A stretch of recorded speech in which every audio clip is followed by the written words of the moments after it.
I wake every night at 3 o'clock and I can't get back to sleep. So that can either be,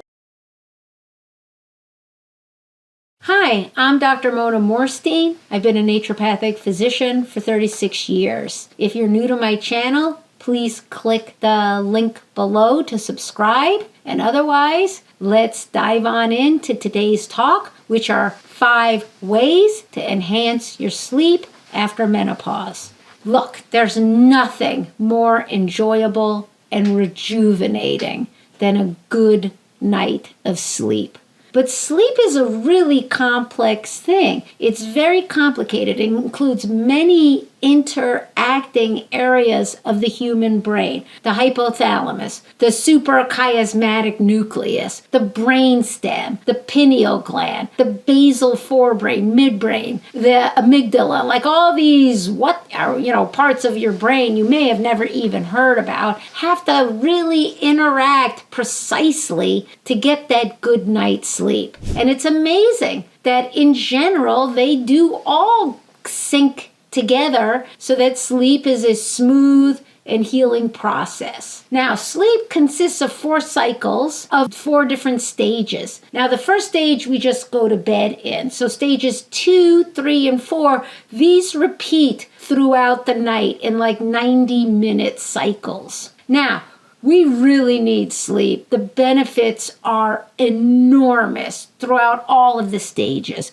Sleep helps us process the memories of the day and put them into creativity and innovative ways that we can move forward in life. We get a healthier heart. We get better moods. We have better controlled appetite, better weight, better blood sugar, better mental functioning, better immune system, better stress recovery, better athletic performance and recovery from injuries. We get better motivation, energy. Everything happens in our body. It's not just we went to bed and woke up, but all of these things are churning around in us during those 7 or 8 hours. Now, there are various chemicals in our brain that help with all of these, such as serotonin and melatonin and acetylcholine and GABA. So we have neurotransmitters involved in this process as well. Now, I keep saying 7 to 8 hours because even though different amounts of sleep are required at different periods of the human's lifespan, generally, adults, it's around 7 to 8 hours is ideal. Unfortunately, up to 30% of adults don't get even 7 hours of sleep a night due to various conditions. And so one of those is, if we have this happening regularly, a person enters into what we call insomnia. Now, insomnia is defined as chronic dissatisfaction with sleep quantity or quality. You can have problems falling asleep or waking frequently, even more problems falling back asleep after woken up, or waking up too early so that you don't really get the hours you need. All of these are integral for the definition of insomnia. And insomnia is the most common sleep disorder in menopausal women, and postmenopausal women are the main population suffering from insomnia. At least 1/3 of adults each year report at least 2 weeks of insomnia. And that can also be related to various things going on in one's life. But in the postmenopausal women, 35 to 60% of women experience insomnia. So what are just some things we all well known that are causing insomnia? Well, a person feeling anxious or depressed, a person in chronic pain, getting into caffeine or nicotine or other stimulants or alcohol, which I think is pretty well known, prevents us from entering that deep, rapid eye movement, REM sleep, where we do the most processing in our brain. Also, if you just have excess cortisol, which is a stress hormone, and that interferes with the production of melatonin, our sleep hormone, at night. Also, poor sleep habits, which is not having a dedicated time you sleep and a dedicated time you wake, but going to bed here, then here, then here, then here, and waking here and here and there. If the body really needs a regular cycle with sleep, traveling and then getting into, different time zones, inconsistent work schedule, also working. Sometimes you have graveyard shifts, sometimes you have day shifts, so weird work schedules, past trauma, and, for example, hormonal changes, which is a big thing with our postmenopausal women. So, how can we get postmenopausal women to regain good sleep? Well, the first, which is related to everybody, is having good sleep hygiene. Well, this means, in general, we need to turn off the lights in our home by about 8 p.m. Now, leave lamps on so you don't want to walk into a wall, for example. But we need a dark environment for our brain to make melatonin, our sleep hormone. And if all the lights in your house are on throughout the evening, the night, it's going to be very hard to get that hormonal signaling that you're tired and you need to go to bed. So we've got to turn the lights off, but for a couple of lamps. And if you have a lamp that you sit at with a green light bulb in it, and you could get green light bulbs all over Amazon, that's a very soothing, calming atmosphere for the brain, right? Ensure the bedroom is dark and quiet and should be used just for intimacy, maybe reading and sleep. We shouldn't use TVs or phones or anything like that in the bedroom. The bedroom should be at your best temperature. I know everybody says a cool bedroom. I don't like sleeping in the cold at all. Zero. At all. So I don't listen to everybody saying you should have a cool bedroom. I won't sleep well in a cool bedroom. So make it your temperature, whether you want it a little warmer, a little cooler, but just have the temperature be the way you need it. Get off screens. I say at least 45 minutes, but even an hour or two, anything to get off screens. Get rid of that blue light that is very enlivening to the brain function. So that stimulates the brain. If you absolutely have to be on a screen, then get amber glasses, which can help block that blue light. Have the same bedtime, the same waking time in the morning. Get up after 7 hours. Oh, you need to sleep longer? Don't. Get up after 7 hours. Don't sleep in. Also, go outside in the morning as soon as the sun rises for like 15 minutes. That early sun exposure actually rewires the brain to have normal bedtime. And a normal bedtime is before midnight. So sleep before midnight is better than sleep after midnight.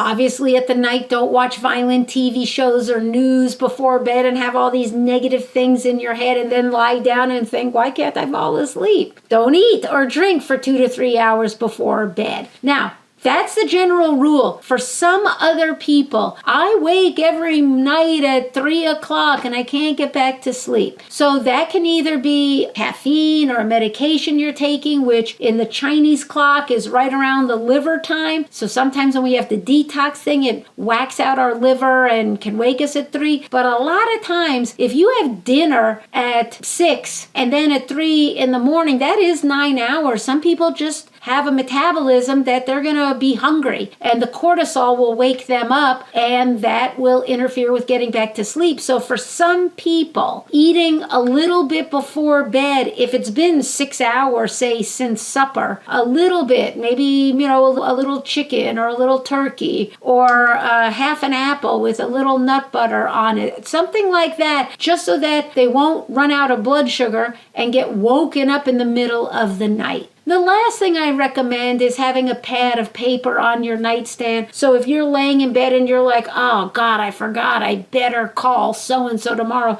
you could just write it down. Call so-and-so. Then you don't have to think about it anymore. It's there. You're going to see it in the morning. You don't have to worry about things. That can just be written down. So that's sleep hygiene. That was all number 1. Number 2 is eating a higher glycemic diet. So, a higher glycemic diet that has more carbs and sugars in it is associated with more insomnia. So getting women to have more protein, more fat, whole grains, more veggies, getting rid of the refined grains, the sweets and sugars is very beneficial for having not just better weight, because it's easier to gain weight post-menopause, but also to have better sleep. Number 3 is exercising. Regular exercise is associated with reducing the amount of time it takes to fall asleep, increasing melatonin production, reducing stress, improving the mood, improving the quality of the sleep time, reducing the need for sleep medication, and reducing daytime sleepiness. It can also, as I say, help control the weight, which can reduce your risk of developing obstructive sleep apnea, which is a great way to also have bad sleep. Exercising 30 minutes a day helps sleep last 15 minutes longer. So that's a really good thing to include and has direct effect on sleep. Another thing is supplements. Now, there are many supplements for sleep. Obviously, people do take melatonin, and generally around 3 milligrams is really all you need to help initiate sleep. Magnesium is very common to help go to sleep, and the kinds that are most effective are magnesium glycinate, because glycine helps calm the mind, or magnesium threonate, which is also calming to the mind and helps reduce anxiety. Also, tryptophan or 5-HTP are amino acids that directly make serotonin, our calm, happy, helpful, content neurotransmitter that directly becomes melatonin. So that's helpful. Theanine, like L-theanine, sun-theanine, 200, 400, 800. It's the calming part of tea that we drink. Also, there are many herbs like lemon balm or valerian, hops, kava, skullcap, passion flower, ashwagandha, lavender. These are all can be used individually or in combination formulas to help initiate sleep by being sedatives, calmatives, and getting the brain much more easier into that rest mode. Last is hormones for sleep disorders in postmenopausal women. Now, of course, estrogens can be beneficial if you're sleeping crappy because you're waking a lot from night sweats, right? So to balance that vasomotor system, estrogens are really very helpful. And around 75 to 80% of postmenopausal women suffer from night sweats. So dosing the appropriate amount of estrogens to calm that down is helpful, and estrogens have been shown to improve sleep quality, reduce awakenings, and therefore increase total sleep time. Also, progesterone. Progesterone is the most effective hormone for postmenopausal women outside of having night sweats and estrogens, but progesterone is considered a hypnotic and a sedative, and it's also low in postmenopausal women. Now, we need to take this type of progesterone orally because oral estrogen is metabolized in the liver and forms what we call allopregnanolone. And allopregnanolone works actually on GABA receptors, actually more effectively than the drugs, the benzodiazepams like Valium, for example. It reduces sleep onset, enhances the ability to stay asleep, and stabilizes a woman's moods. Typical dosing is 50 to 200 milligrams. You can get your insurance to cover this at Walgreens or CVS, but we can also compound it. We'll probably have to pay out of pocket there. So insomnia is a serious concern in the postmenopausal woman and needs to be addressed. Working in this comprehensive way can be safe and effective in helping women regularly sleep well. I hope you enjoyed the talk. I'm Dr. Mona Morstein. If you liked it, please press the like button below. If you want to subscribe, press that button. If you'd like to become my patient, please find my info in the bio below. Thank you very much.